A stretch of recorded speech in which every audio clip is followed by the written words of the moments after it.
Today on this Sonic Obsession, talking about Wayne Shorter and his role in jazz and in rock music.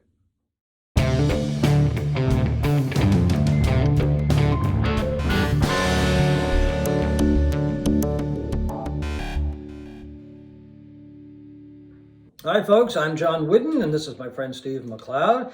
And today we're going to talk about Wayne Shorter and his major role in jazz music, and I think in bringing a lot of jazz musicians, and himself anyway, into the same realm as a lot of rock musicians and jazz fusion, that kind of thing. What do you think? Well, he was certainly one of the pioneers of fusion music, along with Miles Davis and a few others. I mean, his work with Weather Report in particular, I mean, they became one of the biggest, perhaps arguably, I don't even know if it's much of an argument. I think they were the biggest fusion band of all time in terms of... I think the best. And probably the most commercially successful as well. I think so. And one of the longest running. His dalliance in particular in fusion lasted quite a while. You know, he was a traditional jazz player, coming from the quintets of the 50s and that sort of thing. Yeah, I mean, he started off really good. His first notoriety with Art Blakey. This is actually a recent album, but it's an older concert from a show or shows in Japan, live shows. Very good album, by the way. It just came out, I don't know, a year ago, something like that. But yeah, I mean, that's where he got his start, and then of course he moved on and played traditional jazz, and then with Miles Davis and was in some of those early fusion groups as well. So I'll just show these in a silent way with Miles Davis. Now, is this the first fusion album? It's kind of credited with being the first fusion album, is it not? Well, I think the first fusion album is one that Larry Coryell. Oh, that's right. Did. Yes. Yeah, I forgot the name. For the life of me, I can't remember the name of it either. And then of course Wayne was involved in this one, Bitches Brew, which of course is considered, like In a Silent Way, a classic. Yeah, so I mean, he was involved from the early days of jazz fusion, and of course worked in that genre for quite a while with Weather Report. But I think with Miles, one of the things that really stands out for me anyway, is the fact that Bitches Brew and In a Silent Way kind of brought jazz and rock together, because it was because of work like that Bill Graham booked Miles Davis into the Fillmore and exposed Miles to... On the same bills with rock acts? Oh, yeah. And exposed Miles and his band at the time to a huge audience, and I'm sure that boosted record sales as well. And, Shorter was part of those groups, so played a huge role in that. And then, of course, he played many, many albums over the years with different people. Joni Mitchell, played with Joni. 9 or 10 albums. And of course he played with Don Henley. That's the biggest End of the Innocents, which is a real surprise to me when you mentioned that you found that out. And I think I may have known that years ago, but kind of forgot about it. Yeah, I mean, that's what I like about guys like that. And I said this about when we were talking about it in our favorite fusion albums, about my admiration for Miles Davis, and that he was not so much of a jazz snob that he wouldn't acknowledge pop music or rock music. He was a fan of Hendrix, he was a fan of Sly Stone. And, for Wayne Shorter, who's considered one of the greatest jazz saxophonists of all time and one of the major compositional figures of jazz, to play on a Don Henley album, just kind of blows me away. And I'd considered one of the biggest commercial writers of hit songs over the years, especially his work with the Eagles, right? Yeah, I'd love to hear his motivation for that. I mean, surely to God it couldn't have been just money, because he was very successful. Probably not. I think he was, and I'm just guessing here, but I think he was also kind of interested in expanding his audience as well, but expanding in the music as well, because he was a very prolific writer. I mean, another group that he played with was, and you've got it right there, Steely Dan. Right? Yeah, he did the title track on Asia in 1977. I mean, it's obviously in Steely Dan's jazz period. It's a combination of jazz and pop music, rock music. And he played on that as well. That's not as surprising as Don Henley, though. No, no, not at all, because Steely Dan, of course, was, moving in a jazzy direction anyway with a lot of their material, and they had a lot of jazz artists play with them. Here's the Joni Mitchell album that he played on. That was the first one he played on. Don Juan's Reckless Daughter, which is a very good album.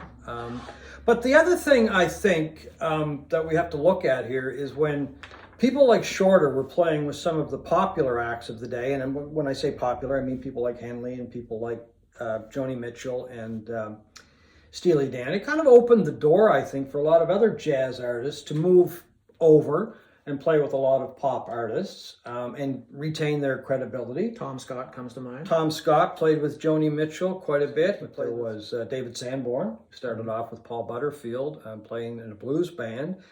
And then he ended up playing with David Bowie, played with Eric Clapton, Joe Sample, a jazz artist who played with the Jazz Crusaders, but he also played with Joni Mitchell, and he played with Eric Clapton, and I believe he played with Steely Dan, if I'm not mistaken. And Duane Allman. I think there's a number of Steely Dan, a number of jazz musicians that you can credit with playing with Steely Dan albums. Yeah. I mean, the guitar players, the guitar solos, the drummers that they used. It was a really creative time in that sense. Yeah, and that's what we're trying to get here is that the fact that they would move back and forth effortlessly, it seems. Duane Allman played with Herbie Mann. But David Bowie, I mean, he had played, as I mentioned, or Sanborn played with him, but right up until his last album, Black Star, he brought in Donnie McCaslin and his jazz group to play on most of the tracks, if not all of the tracks. So he was heavily influenced by jazz musicians and gave them that spotlight. That whole album had a modern jazz feel to it, for sure. Oh, yeah, exactly. Yep. So I think, I mean, looking back on Wayne Shorter's career, he was one of the people that first kind of got that going and, opened the door for a lot of these people, and they moved from jazz into rock. So you're a big fan of Weather Report. Oh, yeah. Shorter was in Weather Report for just over a decade. They continued on after that for a while with other musicians. But what did he bring to that band, and what did Weather Report bring to the whole fusion music at that time, in your mind? Oh, I think if I'm listening to Weather Report, I think it's more accessible. It's very pleasant to listen to. Mm-hmm. I think it's more commercial than some of the other bands, some of the other fusion bands, like Mahavishnu, I think is an acquired taste. Yeah. And here's Weather Report's first album, by the way. It took a while for Weather Report to get their footing. But I mean, over a number of albums, I always liked the music. I thought it was great. I mean, and going back to rock musicians playing with jazz musicians, Carlos Santana played on the very final Weather Report album. Yeah. So, what about you? What do you like about Weather Report? Well, I think for the same reasons that you do, it was the most probably accessible of the fusion albums. Yeah. Mahavishnu was pretty heavy listening, dance difficult at times. But Weather Report was, very lyrical sounding. The keyboards were fantastic, obviously, the sax playing, and later Jaco Pastorius, this bass legend, joined the band and just took it to it. And there was more of a world beat sound as well in Weather Report, I think, and a funkiness to them that certainly Mahavishnu didn't have. Yeah, that's true. Yeah. And Heavy Weather probably must be one of the highest selling, if not the highest selling fusion album of all time. I think it is probably too. Yeah. I mean, Return to Forever were very good as well. But I'd say overall I would prefer Weather Report. Yeah. But Jaco Pastorius, I mean, he went on and played with Joni Mitchell. Yeah. I mean, they did a lot of really fine work together as well. So there's another case of a jazz artist working with a pop artist. And making her music a lot more interesting as well. So it wasn't that they were just kind of hitching a ride to get the exposure. They were contributing and making it, very, very good music. Well, his Shorter's time in Weather Report, and with the fusion albums that he was involved with before that, with Miles Davis and that. Oh. He did it for years, and again carried on into his solo career before he went back to more of a traditional jazz sound, I think. Yeah, I saw him at the Montreal Jazz Festival a few years ago, and it was more of a traditional sound then. I believe in the group, I'm pretty sure Brian Blade, the drummer, who's an extraordinary drummer, was in the group. I can't remember the other couple of people that were in it, but it was just a wonderful concert. But it was more traditional jazz, if I can use that term, than it was fusion, if I remember correctly, because it was more sedate. It wasn't out there or as heavy as a lot of fusion can be. Well, let's look at a few more albums that Wayne Shorter was involved in. This is The All-Seeing Eye, which was I think released initially on Blue Note in 1965, and it's part of the Tone Poet series that this reissue came out just a couple of years ago. Yeah, well, you found that that's a little out there. It's a little out there, yeah, it is. Here's one of his solo albums, considered one of his best, Speak No Evil, and it is a really good album. Also on this album, you're going to find the extraordinary bassist Ron Carter, Elvin Jones on drums, and Herbie Hancock on piano. So he always played with other extraordinary musicians too. Yeah, this cover doesn't show up very well, but this is The Witch Doctor by Art Blakey, and this was when Shorter was part of that group. And we're showing these in no chronological order, of course. And this is Night Dreamer, another solo album, which, once again, extraordinary. Lee Morgan is on this, on trumpet. McCoy Tyner is on piano. And Elvin Jones, I believe, on drums is playing on that album as well, among other players. What else do we have here? Well, here's the one that we were talking about a lot. Heavy Weather by Weather Report. Excellent album. Another solo album, Footprints Live by Shorter, and an early Blakey album, Mosaic, considered one of Blakey's best albums. And here's a really interesting one. I don't see this mentioned very often anymore, but it's a project that Herbie Hancock put together a few years ago, and it's called the Imagine Project. And he brought together a number of musicians, popular musicians from popular acts and jazz musicians, and just a really, really good listen. My wife listens to this all the time. Tedeschi Trucks is on that, or Derek Trucks is on that album, among other people. Some really fine musicians. And just to speak to the influence that Weather Report had on rock bands, in the 90s, Portishead released Dummy, which is just a fantastic album, and Weather Report and Shorter are credited with writing credits on one of the songs. They do a sample.